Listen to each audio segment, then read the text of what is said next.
Hello my dear viewers, আসসালামু আলাইকুম।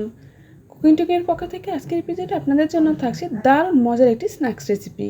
আজ আমি আপনাদের তৈরি করে দেখাবো ফুলকো মচমচে মজাদার স্বাদের বেগুনি।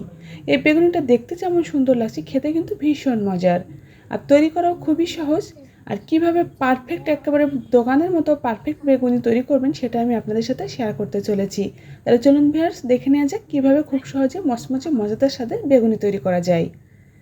এজন্য আমি এখানে নিয়ে নিয়েছি একটা বেগুন, একটু লম্বা সাইজের বেগুন নিয়ে বেগুনটা খুব ভালো মতো ধুয়ে গাটা মুছে নিয়েছি। তারপর এবার বেগুনটা চিকন চিকন করে কেটে নিব। যতটা পাতলা করে কাটা সম্ভব কেটে নেবেন, তাহলে কিন্তু বেগুনগুলো খেতে বেশি ভালো লাগবে। এরকম পাতলা পাতলা করে স্লাইস করে নিয়েছি। বেগুনগুলো কাটার পরে কিন্তু ধোয়া যাবে না, তাহলে কিন্তু বেগুনিটা পারফেক্ট হবে না। অনেকেই বলে বেগুনটা ভেজে রাখার কিছুক্ষণ পরে নরম হয়ে যায়। এই বেগুন কাটার পরে যদি পানি দিয়ে ধোয়া যায় সেক্ষেত্রে কিন্তু বেগুনটা নরম হয়ে যায়। 1 চিমটি পরিমাণ লবণ আর হাফ চা চামচের মতো মরিচের গুঁড়া দিয়ে বেগুনের গায়ে খুব ভালো মতো মাখিয়ে নিলাম। এতে করে কিন্তু বেগুনিটা আরও বেশি ভালো লাগবে খেতে। হাফ কাপ পরিমাণ বেসন নিয়ে নিয়েছি, 1/4 কাপ পরিমাণ চালের গুঁড়া নিয়ে নিলাম। আর এছাড়া আমি সাদা ময়দা ব্যবহার করছি 2 টেবিল চামচ পরিমাণ। এতে কিন্তু বেগুনিটা একেবারে তেলতেলা পারফেক্ট হবে। হাফ চা চামচ বেকিং পাউডার দিলাম, লাল মরিচের গুঁড়া দিলাম 1 চা চামচ পরিমাণ। তবে এখানে স্বাদ অনুযায়ী মরিচের পরিমাণ একটু বাড়িয়ে দিতে পারবেন। জিরা গুঁড়া দিয়ে দিলাম, এখানে দিয়ে দিলাম বেকিং পাউডার 1 চা চামচ পরিমাণ। স্বাদ মতো লবণ দিয়ে সবগুলো শুকনো উপকরণ একবারে ভালো মতো মিশিয়ে নিলাম। অল্প অল্প করে পানি অ্যাড করে একটা ঘন থকথকে ব্যাটার তৈরি করে নিব। পানিটা কিন্তু একবারে বেশি পরিমাণে অ্যাড করা যাবে না, তাহলে কিন্তু ব্যাটারটা একবারে বেশি ঘন পাতলা হয়ে যেতে পারে। অল্প অল্প করে পানি অ্যাড করতে হবে এবং খুব ভালো মতো ফেটিয়ে নিতে হবে। এই বেসনের ব্যাটারটা যত বেশি ভালো করে ফেটানো হবে বেগুনিগুলো কিন্তু ততই ভালোভাবে ফুলে উঠবে এবং মচমচে হবে। ব্যাটারের ভেতর থেকে যখন এরকম এয়ার বাবলসের সৃষ্টি হবে তখন বোঝা যাবে ব্যাটারটি পারফেক্ট হয়ে গেছে।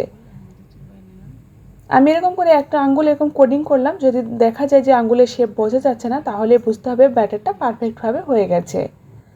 বেগুনি ভাজার জন্য যখন ব্যাটারটা রেডি হয়ে গেল তখন আমি এক এক পিস করে বেগুন এর মধ্যে নিয়ে ভালো মতো চুবিয়ে নিয়ে তারপরে সরাসরি তেলের মধ্যে ছেড়ে দিব।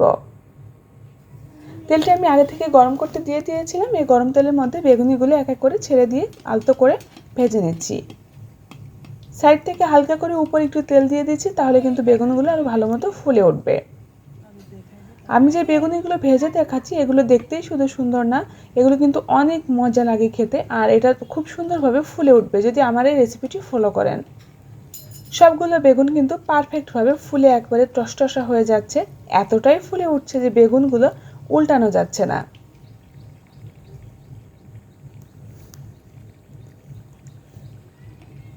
ভিউয়ার্স, এই বেগুনিগুলো তৈরি করতে কিন্তু খুবই সময় কম লাগে আর তৈরি করাও খুবই সহজ। যদি এই রেসিপিটি ফলো করে তৈরি করেন তাহলে আপনারাও কিন্তু এরকম পারফেক্ট মচমচে ফুলকো বেগুনি তৈরি করতে পারবেন। উল্টে পাল্টে লালচে কালার করে ভেজে নিই, তারপর আমি উঠিয়ে নিচ্ছি। মাশাআল্লাহ, বেগুনিগুলো ভাজা হয়ে গেল। সেম প্রসেসে বাকি ব্যাচটাও আমি ভেজে নিচ্ছি, নিয়ে তারপর আমি সার্ভ করে দেখাবো।